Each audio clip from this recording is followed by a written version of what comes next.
ओम शांति। 2023 में spark wing द्वारा organise वृत्ति से वृत्तियों का परिवर्तन भट्टी से हम जुड़े थे और उन्हीं दौरान हमारे कई सारे प्रश्नों का समाधान हुआ था, जैसे अन्न से मन परिवर्तन। तो इसको तो हमने सिर्फ ऊपरी ऊपरी समझा और समझाया कि मांस मटन नहीं खाना है, किसी के हाथ का नहीं खाना है, कांदा लहसुन नहीं खाना है, बाहर का नहीं खाना है, किसी के घर का नहीं खाना है। लेकिन मशीन मेड हम खा रहे हैं।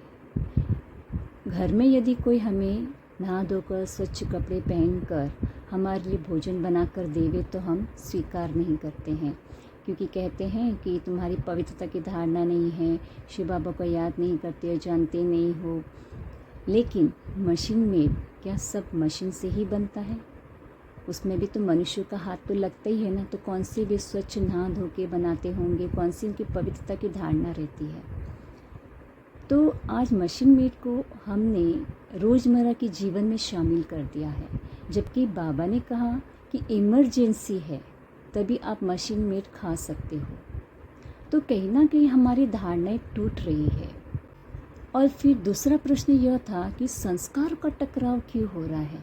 20, 40, 50 सालों से ज्ञान में चलने के बावजूद भी संस्कारों का टकराव क्यों है?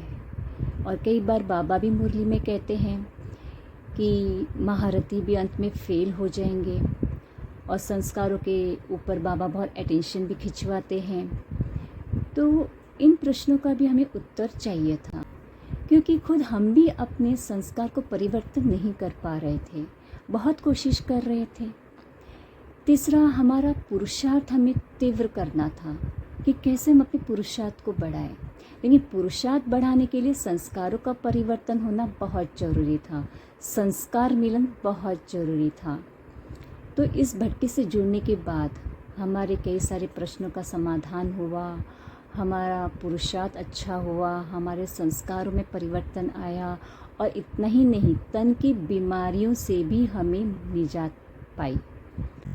बड़ी से बड़ी बीमारी को हमने योग द्वारा ठीक तो किया, पर कई बीमारियां ऐसी थी कि योग करने के बावजूद भी वो ठीक होने का नाम नहीं ले रही थी। तो अपने जीवन में हमने रॉ डाइट, अनकुक्ड फूड को जब शामिल किया तो हमने अपने जीवन में बहुत अद्भुत परिवर्तन पाए। और भट्टी के दौरान ही हमें इस रॉ डाइट, अनकुक्ड फूड के बारे में पता चला, अन्न की गहराई को हमने समझा। तो जब हमने अपने जीवन में इसे 70% शामिल किया तो हमने 70 to 80% अपने जीवन में परिवर्तन पाया। जो हमारे संस्कारों में चाहिए था, वो चाहिए संस्कार हमारे समाप्त हो गए। अब हमें किसी से कुछ नहीं चाहिए, अब हमें सिर्फ एक बाबा से चाहिए, जो भी चाहिए एक परमात्मा से चाहिए।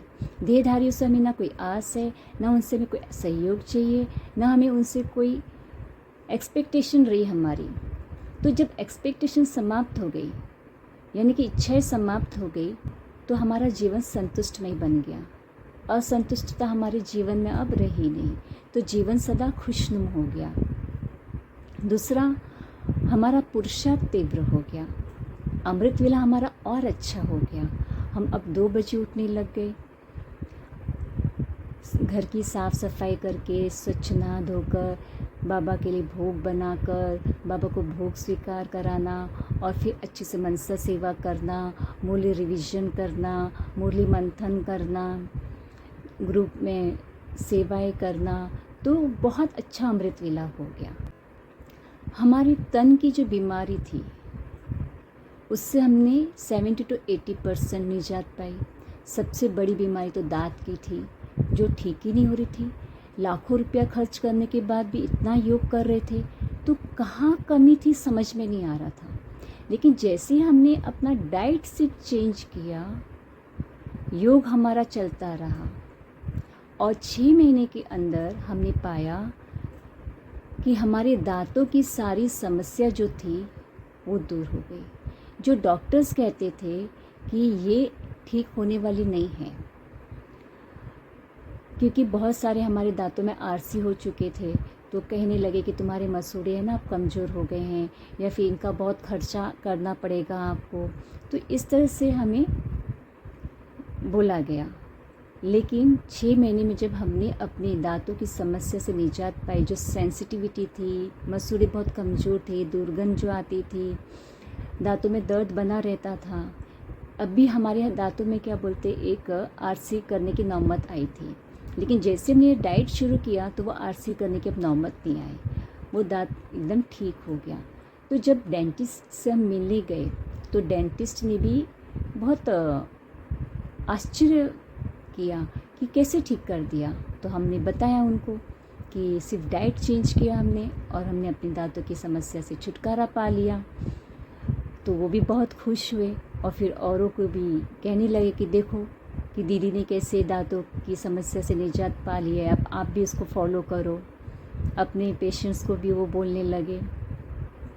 और दूसरा, हमारे पाँव में बहुत क्रम्स पड़ते रहते थे, हमारे पंजे ज़मीन में नहीं लगते थे, लेकिन रोज़ 2-3 घंटा चलना तो होता ही था क्योंकि ब्लड सर्कुलेशन नहीं हो पा रहा था। लेकिन रॉ डाइट से हमने उससे भी निजात पाई, आज हम बहुत अच्छे से चल पाते हैं। और दूसरा क्या बोलते हैं, हमारी जो इम्यूनिटी जो सर्दी हो जाती थी, बुखार हो जाता, बीमार पड़ जाते थे, तो बारिश में हम बहुत कम ही निकलते थे। लेकिन इस बार हम बारिश में भीगे ही नहीं बल्कि 5-6 घंटा उसी भीगे यूनिफॉर्म में रह कर के हमने एक कोर्स कराए, कंटिन्यू सेवाएं दी 1 महीने तक, लेकिन हमें कुछ भी नहीं हुआ, ना हम बीमार पड़े और ना ही हमारी कोई छुट्टी हुई। तो इस तरह से अन्न को परिवर्तन करने से अब ऐसा लगता है जैसे हमारा ये डबल सन्यासी जीवन है, क्योंकि हमने सिर्फ ऊपरी अन्न को चेंज किया था, बाकी हमारा तेल, मिर्च, मसाला, नमक, मीठा सब कुछ वैसा का वैसा ही था। और योग करने के लिए एक रस योग, एक रस स्थिति बनाने के लिए शरीर का स्वस्थ होना बहुत ज़रूरी है, क्योंकि हमें बाबा को याद इस तन द्वारा तो करना है।